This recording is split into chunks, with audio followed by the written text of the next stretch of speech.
think it is very easy for Black people to say our voice isn't being heard. Biracial people's voices aren't being heard. And I'm going to tell you why this is so close to me. I have a little sister who I don't consider half because I don't like that. Her mother is white. My father is Jamaican. Hearing her experience broke my heart of how Black people treat her.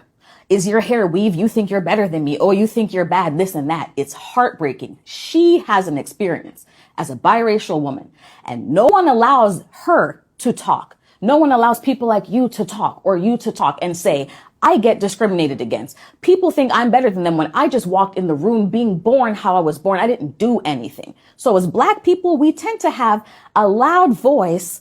Yes, there's colorism and dark-skinned people don't benefit from that. But the people that benefit didn't ask to be there either. Mm-hmm. We can't say as dark-skinned people, you're getting privileged and we don't have a voice when we are sometimes the ones that give the hate to biracial people. That's unfair because they didn't ask to be born how they were born. That's why it's like, yes, we deserve a voice, but so does everyone else. I think that you're right. Yes, they should have a voice and those experiences need to be talked about. But that's not what's happening. What's happening is that they're being put at the forefront of the voice of all Black people while they have a biracial experience. And the biracial experience, I'm sorry, is not Black.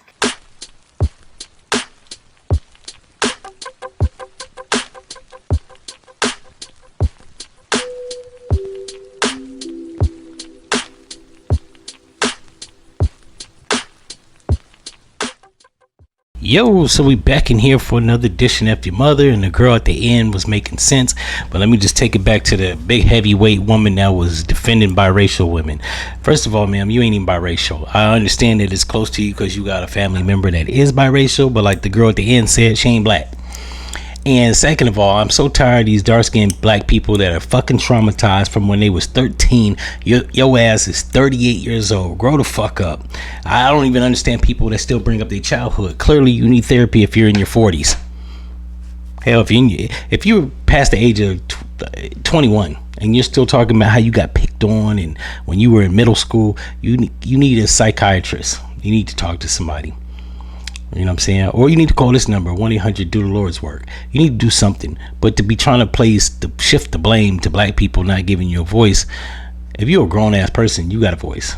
I don't know how old her niece is, nor do I give a She has a voice. Even if she's a kid, they're probably just picking on her. And once again, what are we doing talking about what happened when we were children? Like, I'm going to bring up that shit until the end of time. Let it go. Black people are not the causation of how you feel in society. Maybe it's society. And as far as them saying you think you're better, she probably does think she's better. Now, just keep it 100. If you're biracial and you're around mostly dark-skinned girls, you probably are getting a lot of attention from the Black boys because you're exotic or different or whatever, rare, special. They ain't a lot of biracial girls in the Black community like that. So I'm sorry, you stand out. There's two things that sometimes happen. Sometimes biracial girls are humble and they ain't trying to get all the niggas' attention. And then you have little fast and hot in the ass girls that because they're getting attention, because they are light skinned and they are quote unquote exotic, not necessarily better, so don't even chew my head off about that. Yeah, they get arrogant. What are you gonna do? And that's probably why they want to beat you up. Most girls when I was in high school that were light skinned wasn't getting picked on because they was light skinned. They was getting picked on because they got more attention by the boys. And then when the girls felt some type of way about it, they would gloat. They would make fun of it. They would antagonize them. Now, sometimes they didn't do shit. But most times they had a little flippant, little sarcastic attitude. I'm sorry.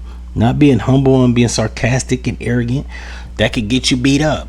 Once again, this is all childhood shit. Grown women don't really do stuff like that. I mean, they might talk behind your back.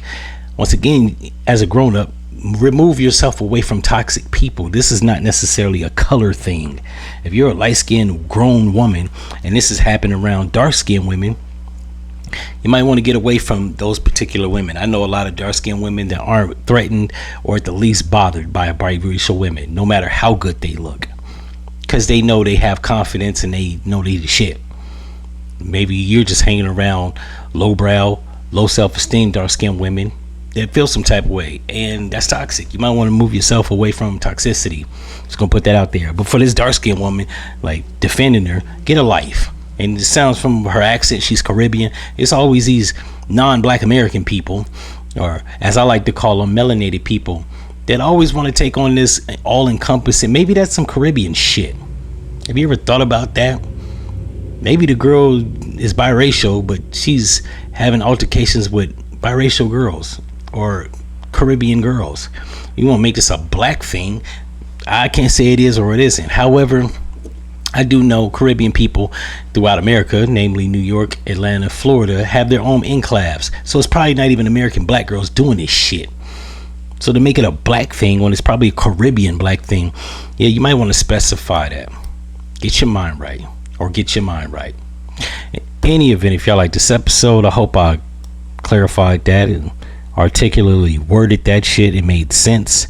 If it didn't, you might want to get a book and read. I don't know what to tell you, but I will say, like, stop trying to defend, like, make it a black thing. Like, black people just out here picking on people that are biracial. Just like white people, we don't give a fuck. It's almost crazy when white people grow up in the hood and, oh, I got picked on. You're 42. Let it go. In any event, I'm out.